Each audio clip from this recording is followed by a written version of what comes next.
L'info du Grand Lille en continu. Adrien Lanois.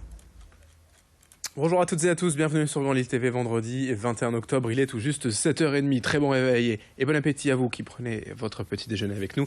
Et bon courage aussi si vous partez travailler. On fait d'abord un point sur vos prévisions météo, avec encore beaucoup de nuages ce matin, beaucoup de brouillard également par endroits, des pluies, voyez, qui traversent la région du nord au sud en passant plutôt à l'ouest de la métropole lilloise. On devrait être à l'abri d'ailleurs aujourd'hui des précipitations et le ciel pourrait même se dégager cet après-midi. Le retour du soleil est annoncé, les températures en revanche restent fraîche malgré cela, 12 degrés seulement pour cet après-midi au maximum de la journée. On en reparle avec les prévisions complètes de Grand Lille TV Météo Service après ce journal. L'infotrafic également en direct, en temps réel. Les premiers ralentissements ont signalé sur la 25 et la RN 41, sur l'A1 également vers Lille. Accident qui est encore signalé sur la rocade vers Villeneuve-d'Ascq, l'échangeur des 4 cantons depuis la 23 à la 27 vers Lille. Soyez prudents dans le secteur, restez fidèles à Grand Lille TV. On démarre avec la colère des policiers et parisiens mobilisés chaque soir dans les rues depuis plusieurs jours. À Lille, le syndicat Alliance soutient et partage les revendications, mais ne souhaite pas pour l'instant se joindre au mouvement.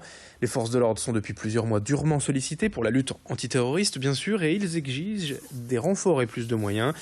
Dans la région, les policiers se disent débordés entre la surveillance de la frontière, les migrants à Calais et leurs autres responsabilités. Le syndicat demande notamment une définition plus claire de la légitime défense et de leur cadre d'intervention. Explication avec ce responsable syndical Alliance au micro de Louis Caillé. Ce sont nos revendications depuis des années, c'est-à-dire un Grenelle sur la sécurité, qui a été annoncé d'ailleurs hier par le ministre de l'Intérieur, qui a réagi rapidement hier soir puisqu'on l'a sollicité. Et il a repris une bonne partie de nos revendications.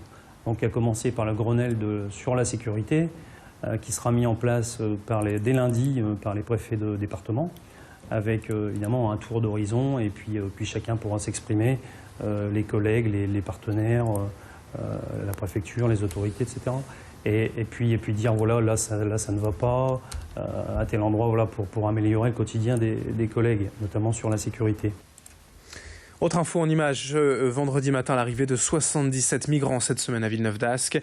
Au sein de la résidence universitaire gallois, ils viennent tous directement de la jungle de Calais, sont originaires du Soudan et d'Afghanistan et 25% d'entre eux ont moins de 25 ans.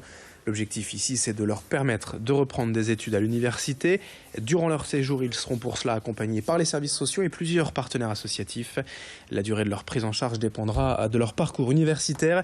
Cet accueil entre dans le cadre du futur démantèlement de la jungle de Calais. Le ministre de l'Intérieur Bernard Cazeneuve était présent hier à Villeneuve-d'Ascq pour accueillir ces migrants et évoquer dans le département du Nord les 500 places ainsi prévues pour les demandeurs d'asile.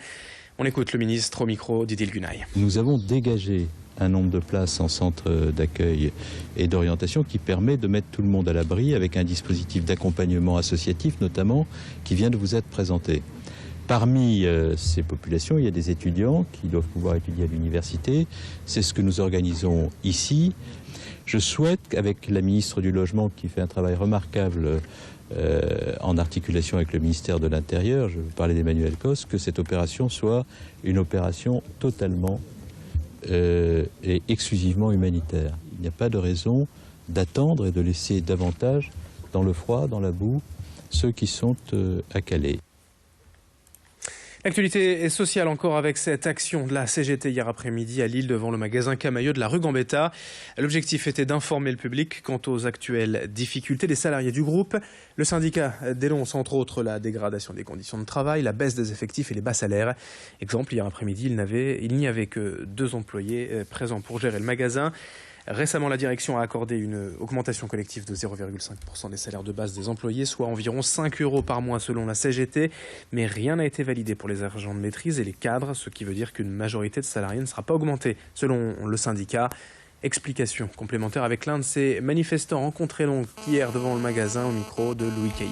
Négociation sur les conditions de travail, c'est aussi revoir les salaires, c'est aussi qu'on arrête les agressions, les pressions vis-à-vis des organisations syndicales et le respect aussi des négociations, parce que là aujourd'hui c'est pas possible, ça peut pas durer. On profite aussi pour soutenir nos camarades chez Goodyear, parce que nous on sait ce que c'est d'avoir des pressions, ça aussi c'est pas acceptable, donc on les soutient. Actualité en bref, un Marocain de 16 ans a été interpellé la semaine dernière en Suède. Grâce à son ADN, il est soupçonné d'avoir attaqué puis étranglé une dame âgée de 83 ans en mars dernier à Lille. Une fois extradé en France, l'adolescent devrait être jugé pour tentative d'homicide volontaire. Dans le Pas-de-Calais, à Blingel, près d'Edin, une fille de 3 ans a été oubliée mercredi matin dans un bus scolaire. Elle n'a été retrouvée que 3 heures plus tard à 26 km de son domicile, heureusement saine et sauve. Ni le chauffeur ni l'accompagnatrice n'avaient remarqué sa présence dans le car. Et puis la question du jour direct matin, Grand Lille TV, en plein mois d'octobre rose et la lutte contre le cancer du sein. Pensez-vous que le dépistage, la mammographie devrait être obligatoire? Vos réponses sur Grand Lille TV, nos applications mobiles. Hier, vous étiez 79% à estimer que les allocataires du RSA devraient travailler bénévolement pour les collectivités. Pour finir, ce journal reportage à l'approche de la Toussaint dans une exploitation horticole de Comines. Ici, Didier de Tavernier et son fils cultivent des chrysanthèmes. 3 hectares y sont consacrés en serre ou en plein champ. Plus de 100 000 pots sont cultivés par an et sont ensuite vendus aux particuliers via les grands magasins pour ensuite aller fleurir les tombes lors de la Toussaint. Alors s'il n'y a plus beaucoup de producteurs dans la région, c'est que le marché est difficile. Les prix de vente ont baissé depuis plusieurs années.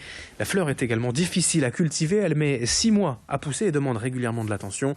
Actuellement, 10 personnes sont embauchées pour ramasser les fleurs et les mettre sous plastique. Explication avec l'horticulteur au micro d'Alexis Tessier. La production de chrysanthèmes, elle reste pratiquement stable. Elle a baissé un peu, mais je ne pense pas que ce soit des chiffres énormes. On a peut-être perdu 10-12% sur l'ensemble de la région, mais le problème, c'est qu'il n'y a plus de producteurs. On n'a plus de producteurs. La région lilloise comptait des grosses structures en production. Et on est descendu, on se compte sur une main. Les producteurs de chrysanthèmes, on se compte sur une main. Et que ce soit côté métropole lilloise que de l'autre côté de la frontière. Un résultat de sport avec le premier match de la Coupe d'Europe pour l'ESBV à Lille Métropole. Hier à domicile, les guerrières se sont inclinées face aux Russes d'Ekaterinbourg, 63-66. En sport toujours, notez qu'en football, la 10e journée de Ligue 1 a lieu ce week-end. Le LOSC reçoit Bastia demain soir à 20h au stade Pierre-Mauroy. On a été à peu près complet sur l'actualité lilloise. D'autres infos à suivre bien sûr lors du prochain quart d'heure à 7h45. Maintenant vous avez rendez-vous avec vos prévisions météo et Clotilde Leguévac et l'infotrafic en temps réel juste après.